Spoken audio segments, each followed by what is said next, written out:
We're in Fort Nelson, and we've just heard that the Alaska Highway is actually closed, so we can't go any further. And look what other use we found for my pannier while we were not traveling.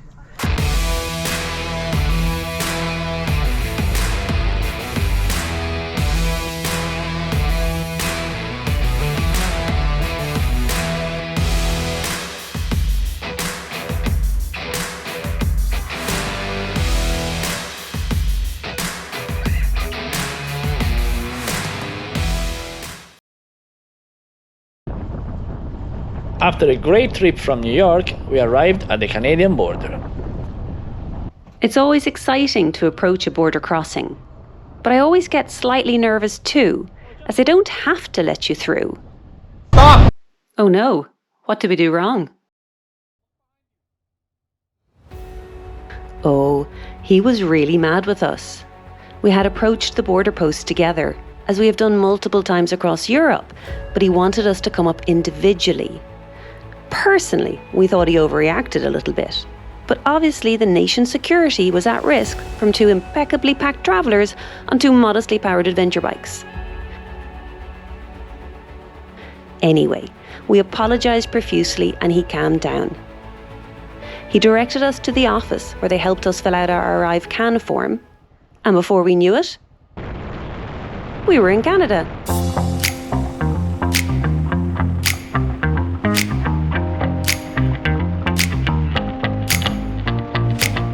Initial landscape in Canada was far from impressive, and we will need to drive for a few days before we can enjoy the rugged and wild terrains that Canada is famous for.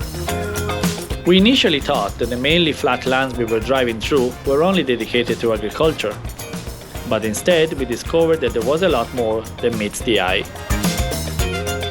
Saskatchewan is probably the richest region of Canada for the extraction of oil and natural gas, and also the biggest producer in the world of potash, used to make fertilizers, and the area with the world's biggest reserve of uranium, which fuels hundreds of nuclear power plants around the world.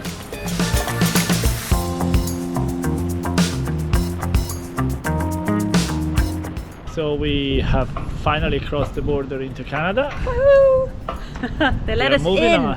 Exactly. Took a while now, but they let us in. Yeah. And so we are in our first stop in Estevan. Saskatchewan. Something like that. We're in Estevan, Canada. So we are in Canada.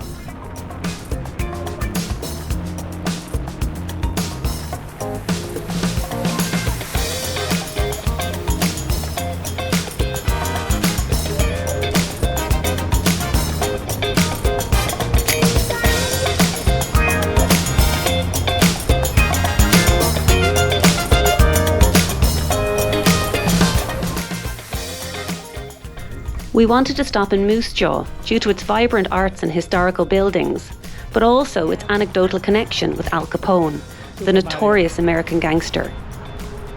Whereby locals tell stories of them remembering him, the Royal Canadian Mounted Police state that there is no actual evidence he ever set foot on Canadian soil. But that's a small, inconvenient piece of information that the Moose Javians like to forget. We are in Moose Jaw in Canada. And in the 1920s, when Prohibition was established in the United States, Al Capone from Chicago ran an operation from here in this town. So we're going to visit the tunnels where his gangs hid out and organise the shipment of alcohol to be smuggled into the United States. Cool.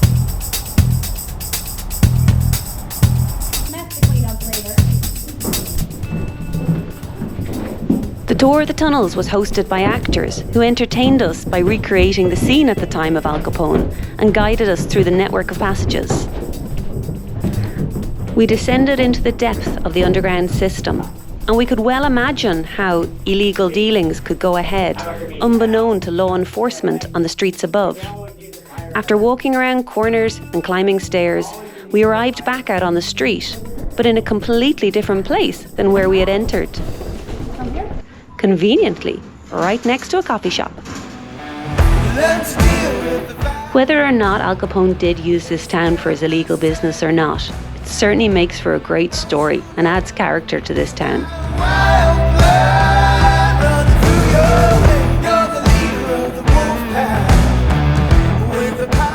The days were absolutely beautiful, bright and fresh. And with so little traffic, it looks like we own the road.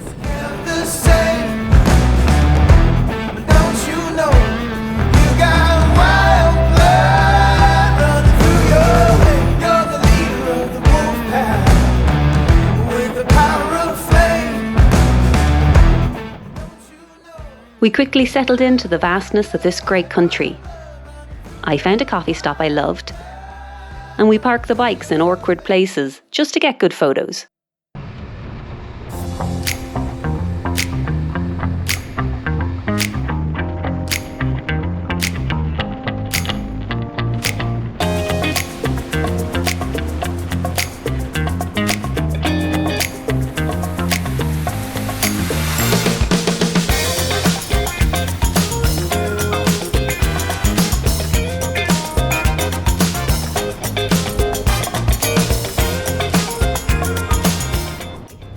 Here we are, Cabela shop.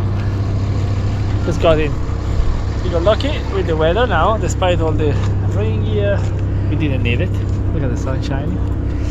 So we're here buying some supply for our trip north. Fishing, footwear, camping. The variety of wildlife in Canada is huge. And there are a lot of large animals that could potentially endanger us, especially while traveling on motorbikes. And also a variety of voracious insects and bugs that are not common in Europe, especially in Ireland. So, before entering the less populated areas of the country, we needed to stop and get ourselves prepared.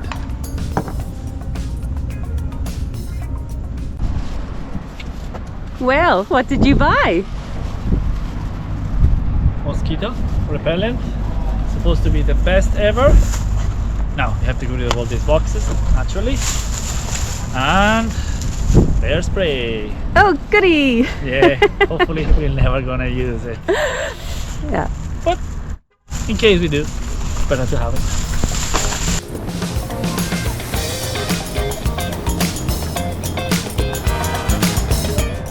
After the outdoor store, we also stopped at the local Honda garage to get parts for our bikes.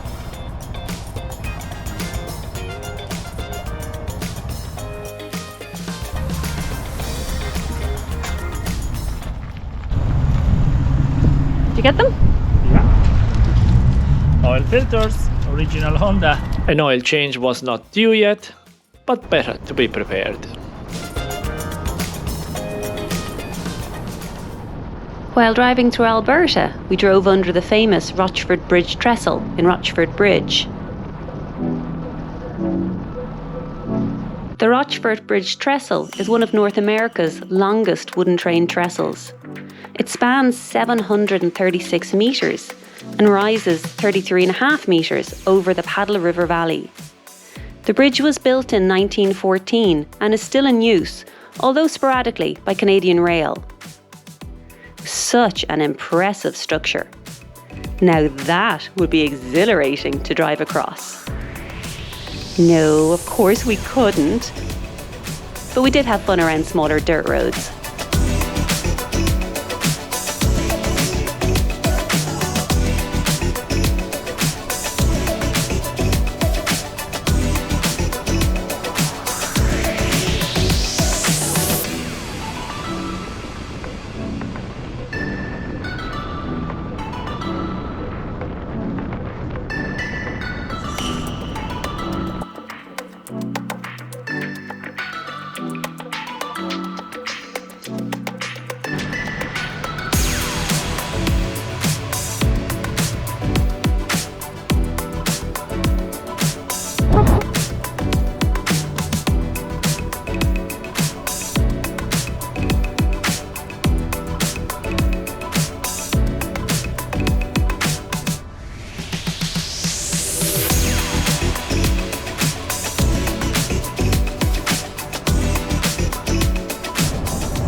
Dawson Creek in British Columbia is the town where the infamous Alaska Highway starts.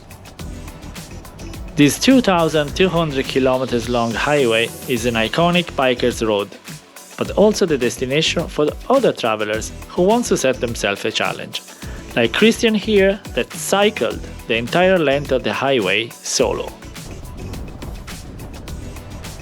Before starting the Alaska Highway, it's tradition to leave your sticker on the signpost, so we had to respect the tradition.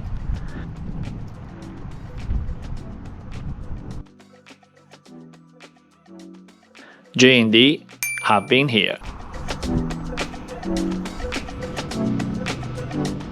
After Alaska was purchased from Russia in 1867 and became part of the United States, a very primitive network of roads was present within Alaska. However, no direct road that could connect Alaska with the lower 48 states.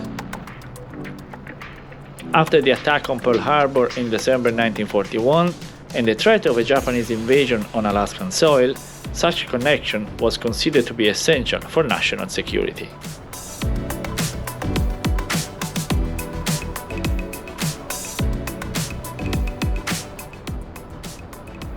The construction of the Alcan Highway, later called Alaska Highway, began in March 1942. Army engineers were ordered to build a road that would connect Dawson Creek in British Columbia to the existing Richardson Highway at Delta Junction in Alaska. 11,000 American troops and 16,000 civilian contractors had to work in the harshest conditions to overcome nearly impossible engineering challenges, but incredibly, only 8 months and 12 days later, in November 1942, with a total length of more than 2,000 kilometers, the road was completed.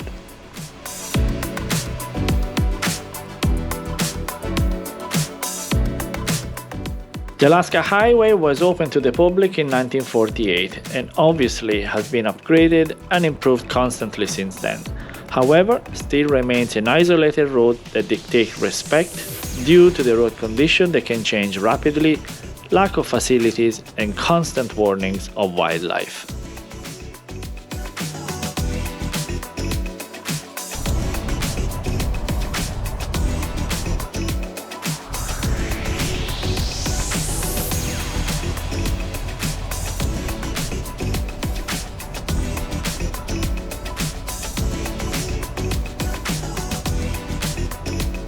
We arrived at our campsite for the night. We pitched our tent. Davide did his daily bike maintenance. And then we heard some unexpected news.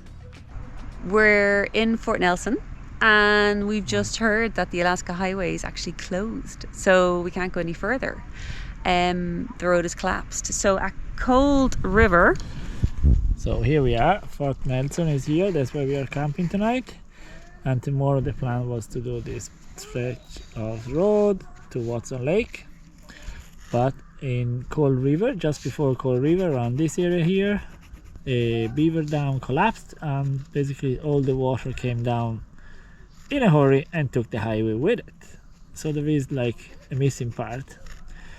And the fact is that you can take an alternative road. Yeah, there is one, but it goes south for 2,000 kilometers to join back.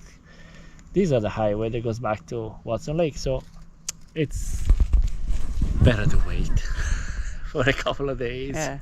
We'll take it easy. we had spent so many weeks on the road, we were happy for a few days of a break. And we were assured that because it was the main commercial road connecting Alaska to Canada, that crews would work around the clock to have it opened again in a few days.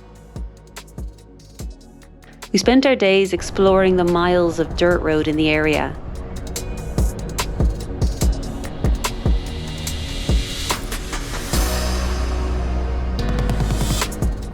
Davide played in the more tricky dirt tracks.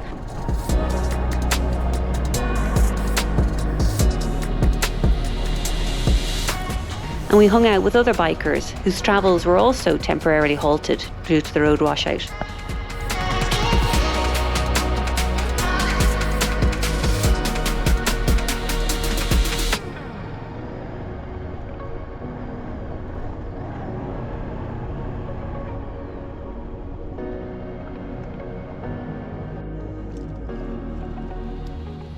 In the evening, we started a fire and we chatted for hours.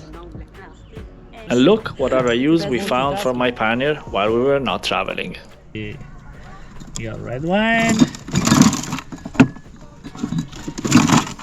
Guinness, Smithwick, Hard. We already drank the Kilkenny and some white wine at the bottom. Yum, that's mine. Very good. Keep it fresh.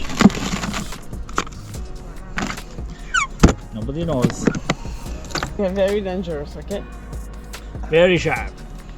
Ce couteau est très coupant.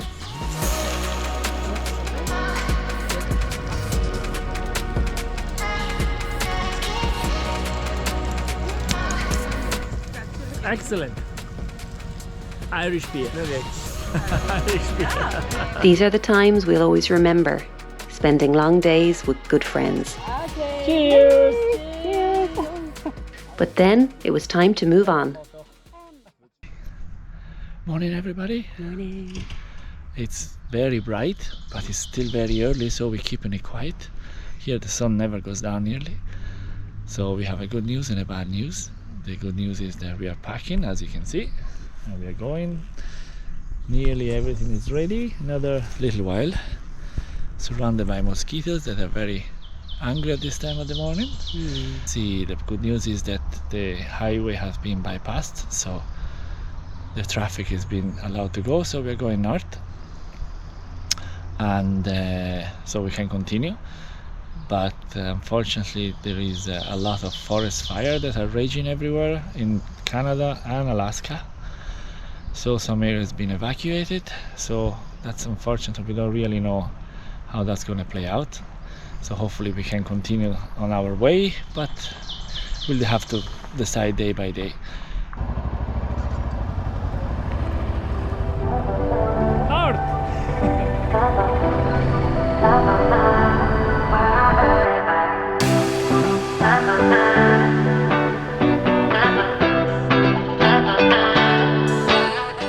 After we set off from Fort Nelson, we were in awe of the dramatic mountainous scenery, deep ravines and emerald blue lakes which greeted us around every corner.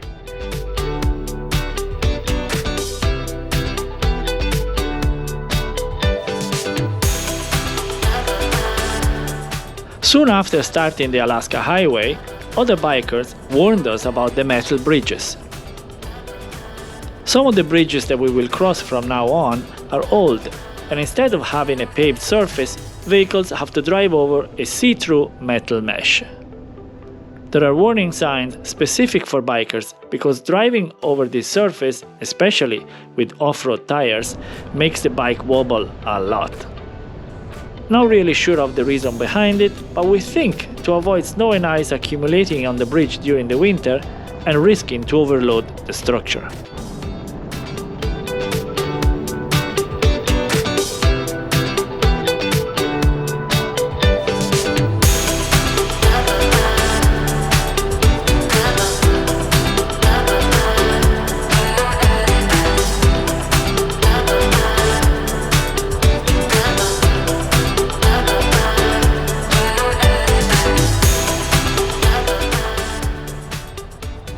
It wasn't long after leaving that we were treated to the sight of an adult moose feeding in a small lake. He was absolutely stunning, so majestic in stature but gentle in movement. Although generally slow-moving and sedentary, moose can become aggressive and move quickly if angered or startled. We were careful not to disturb him and just watched this beautiful creature from a distance.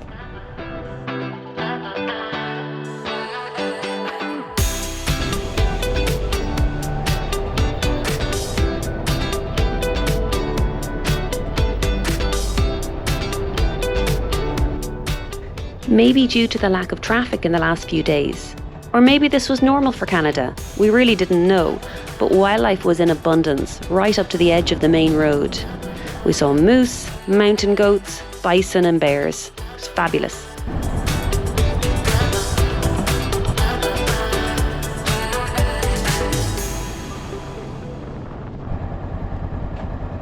When we finally arrived at the location where the Alaska Highway had been washed out a few days earlier, I was really curious to see what the place looked like.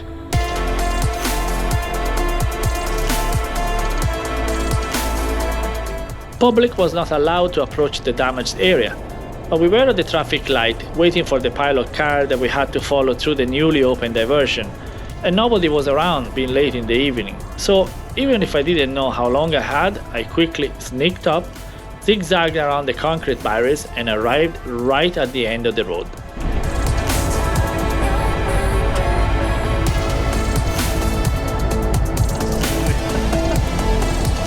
We had seen pictures of the damage, but nothing could have prepared me to the huge crater in front of me. I drove as close to the edge as I could, and then very carefully turned around. The power of nature is incredible.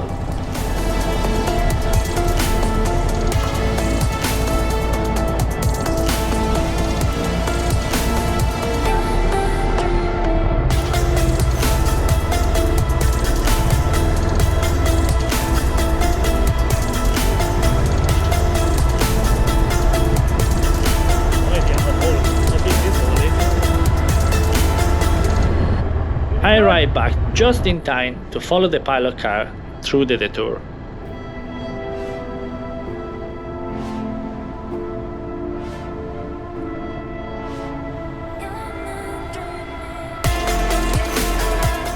The detour was several kilometers long, and it was incredible that all this work was done in only 3 days to resume traffic and reopen the Alaska Highway.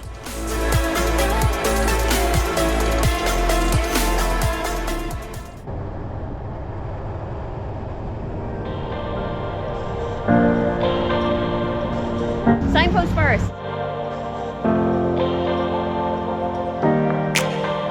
Look how big this place is. Signpost Forest is one of the most famous landmarks along the Alaska Highway.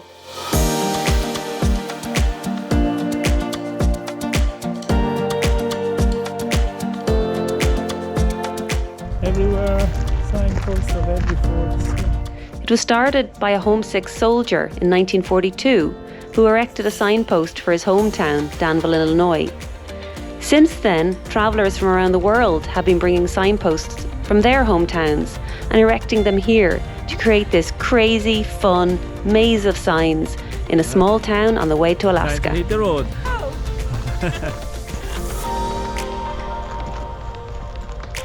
Look for a sign. We can't find a sign here.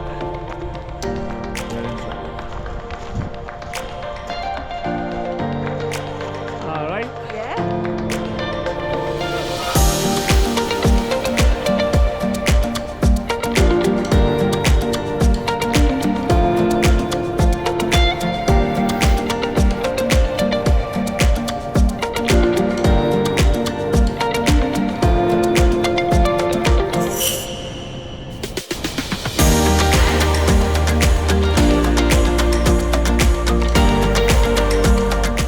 One last thing that we knew we had to do before entering Alaska was to change our rear tires to something more suitable for harder off-road conditions.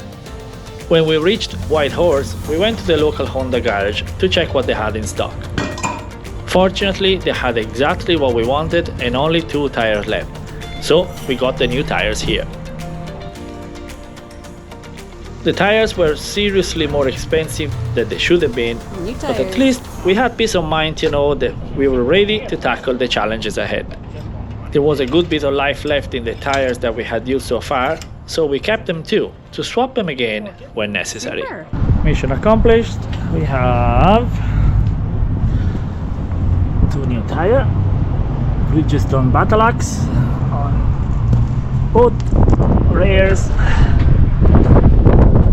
And we have the old tire clean wrapped and ready to be used again.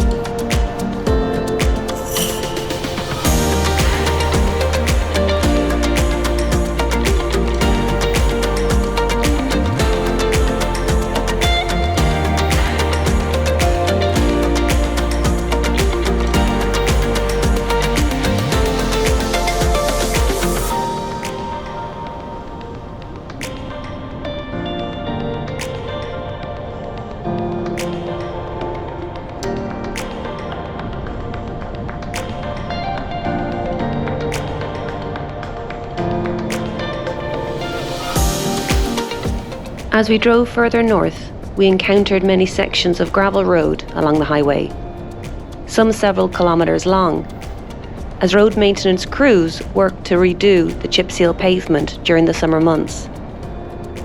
Some stretches of the loose gravel were deep in places, and vehicles created a lot of dust, which sometimes reduced our visibility. We were confident with our new tyres, and we loved the feeling of adventure as we pushed further into the more remote areas of this vast country.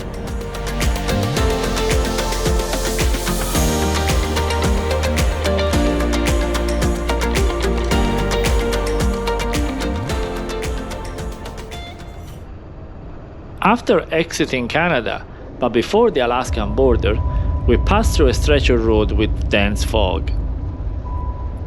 It was in this stretch of road that we passed the biggest black wolf that I have ever seen. For a second, I thought he was going to chase after me, but luckily he was distracted from Jackie approaching behind me. If you want to check again, he is in the bottom right corner of the screen.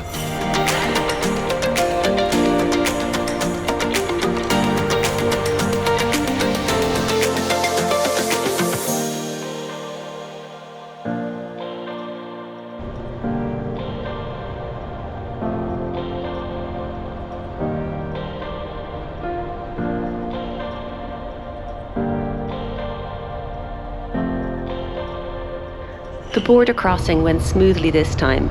Sure, we were pros at this stage.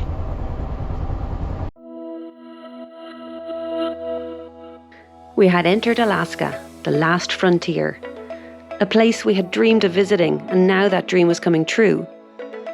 Alaska is the largest US state, but also the most sparsely populated. It's known for its rugged landscape, wide open spaces, and outdoor adventures. For us, it was the location of our ultimate destination, Prudhoe Bay, across the Arctic Circle and at the end of the infamous Dalton Highway. We couldn't wait to get going.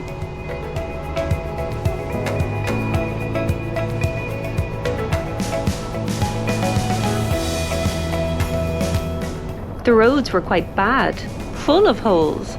They reminded us of some of the bog roads at home in Ireland, which after travelling so far, really made us laugh.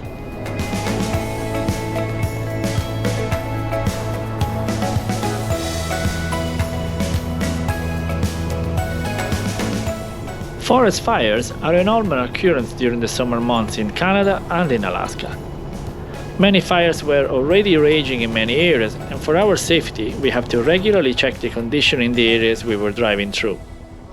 Also, Smokey the Bear was often along the roads to give us information on the local fire risk.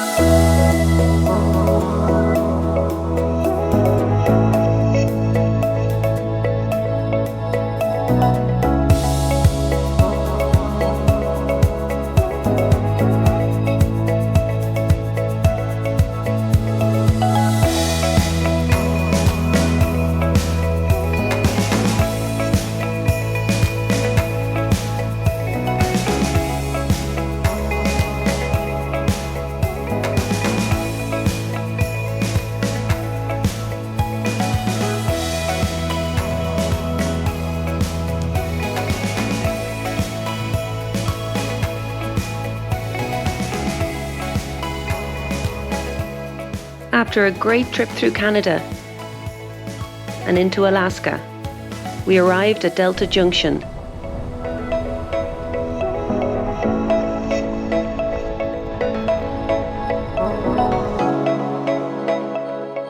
We had made it to the end of the Alaska Highway. Another milestone was reached, but the real challenge was yet to come.